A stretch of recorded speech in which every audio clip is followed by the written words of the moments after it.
Okay, so we're back. JJ, and talking about your no bunkers, no bogeys mentality. I know a huge part of that is a lot of what we've been talking about in the mental relationship with the game. But also, I know a huge part of that is creating a respectful and diverse environment that all people can feel like they can succeed in. And I know that's a huge part of your mission statement as well. So very quickly, I just want to ask you maybe a little more serious question because golf's opened up a lot of doors for me. Like I've been able to live across the country. I've lived internationally, both Ambino and I, because of the game of golf. But however, the accessibility to that game is sometimes not as easy because of whether it's the time facet or whether it's the money aspect that's involved in it.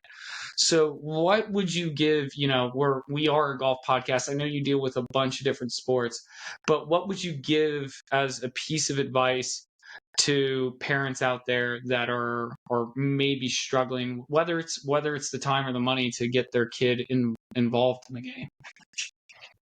Well, I think about just getting him involved in different aspects of it. So it doesn't have to be 9 or 18 holes. There are opportunities to just, putt around a soccer field by your house. There's opportunities to practice, putting on a rugged surface in your house.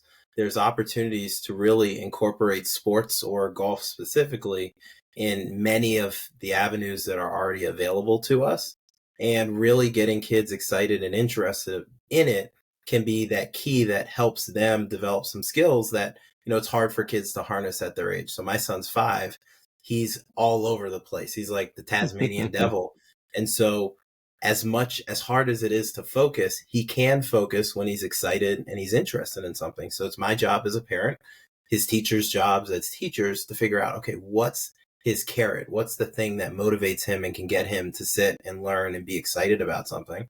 So if I'm introducing him to a sport or another activity, I really have to use my animation, my gestures, my jokes, my laughs, and also my touch to really get him to sit and be settled and focus on something. So I would say that, not necessarily taking your kid out to the range, but how can you make it fun? Can you talk about Spider-Man and putting? Can you talk about, can you let the kid putt while he's watching or she's watching TV?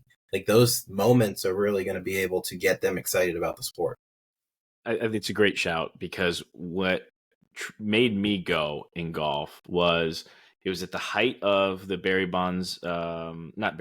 Sammy Sosa, Mark McGwire era when they were going back and forth. And I forget the Diamondbacks guy that was in there for a little bit, but my teacher's just like, well, let's just hit home runs. And he would just tee it up and let me, I was like 7 or 8 and he's just like, we'll just hit it as hard as we can. And just you're getting exposed and you're having fun, right? That's the key in relating it back. My carrot was I wanted to hit home runs in that time frame. I didn't even care about baseball really, but I just remember thinking, wow, that's so cool. They make it look so cool. And so I wanted to do that. But in golf, because in golf, I could hit it as far as they were. Like they are hitting at 440 feet. Well, you do that, equate that to yards, like 115 yards. Well, at 7 or 8, hit a driver, I can hit it 115 yards. I hit home run. So you're right. Finding that carrot is everything. Yeah, and adults need carrots too. We definitely need carrots. If you've seen my dad bod, I definitely need carrots. My carrot is 5-star reviews because that forces me to go play golf on this podcast. Just keeping that in mind. And the stick is me hitting you every time that you don't go out and play golf. But speaking of, have you played any golf, Hambino? No, I was supposed to play golf this weekend, and the kids got sick at daycare. Then that trickled into the wife got sick. That trickled into I didn't get sick, but I had to take care of everybody. So going out and getting away for 5 hours probably would have been a poor look on my part. I'm going to attempt to play Sunday, but the wife's already like dropping like, oh, we got to do this, and that. I'm like, oh boy, here we go. So we'll see. What about you guys? You guys been playing any golf? I don't feel like you played golf today, right? I played today. I put a new shaft in the driver and it actually it feels a lot better. But I'm in that like weird I always get, and maybe JJ can speak to this a little bit. So I have this big event every year, that we do, this big 16-man Ryder Cup event. Oh, And cool. literally when it gets done, I have like my energy levels drop off the face of the earth, because like I do the whole thing, like I put on, so like the next couple of times I play golf, especially between now and the end of the year, like it's awful. Like I can barely find the club face.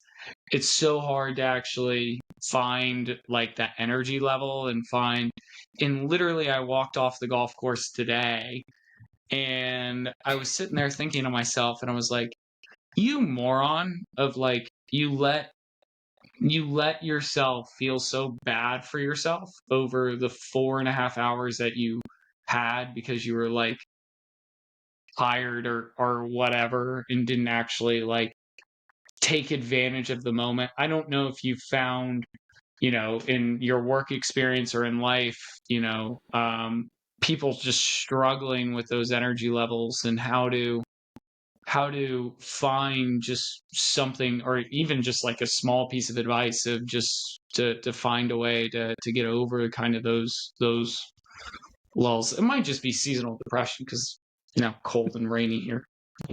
Definitely could be. Definitely could be. I think so. To address some of the stuff you're talking about, I think one of the big things for me is trying to incorporate and stay connected to gratitude as much as possible.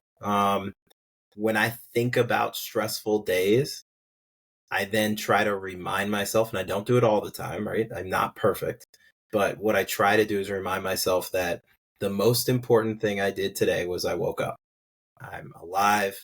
I get to experience life, as challenging and as troubling and as maddening as it may be, which is a privilege that, I think something like 90,000 Americans pass away in their sleep at night, which doesn't seem like a lot, but for those 90,000 Americans and their family members, and it's a lot. And so for me to try to make it and take advantage of the day that I have, no matter how poor it is, and if I'm playing a sport or playing a game and it doesn't go that well, just falling back on the fact that, wow, I was able to walk 18 holes, or I was able to spend time with my friend. And I don't know when I'm going to see my friend again, or my dad. My dad's 78 years old. Like, how many more rounds of golf am I going to get with him? And so falling back on being present and in the moment and enjoying even the frustrating moments of life. Because if I only enjoy the beautiful 10 out of 10 moments, those are going to happen pretty rarely. And so if I can find ways to make a 6 out of 10 moment be a moment that I can express gratitude about, now I've just increased the amount of beautiful days that I will experience in my life and continue to be able to live. And again, that's hard to do, but as a psychologist, really just trying to get myself to do that exhausting, gratitude experience as much as possible so I can reflect on my day.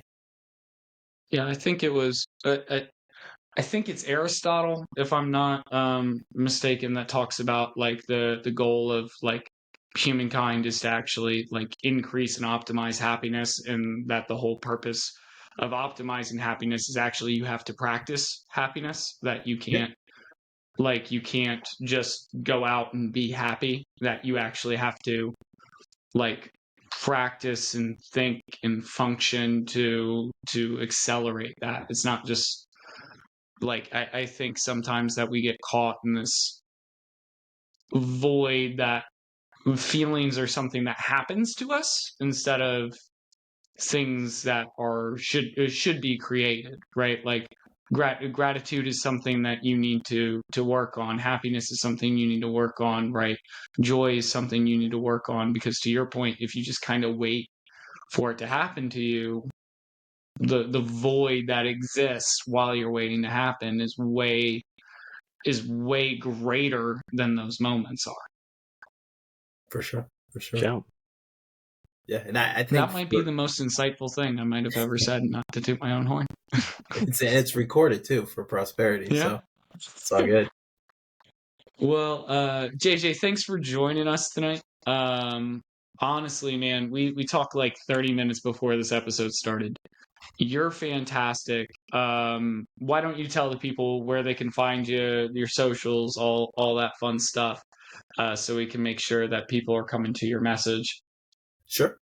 So we have started, my friend Matt Kennard and myself, No Bunkers, No Bogeys Golf Club, which is a golf club, an online platform where we're all about human connection. We want you to connect with yourself. We want you to connect with other people. And we also want you to connect with nature, because nature is important, and it, helps revive us and give us a connection to this earth. And so if you're looking for us, you can find us on IG. You can search NBNB Golf Club, and also nbnbgolfclub.com. We have memberships available. Come check us out. And if you have anybody that you'd love to get connected with us, we'd love to meet other people in the golf community who are also interested in, spreading the good word about golf and making the sport as welcoming and as accessible as it possibly can for everybody who wants to play.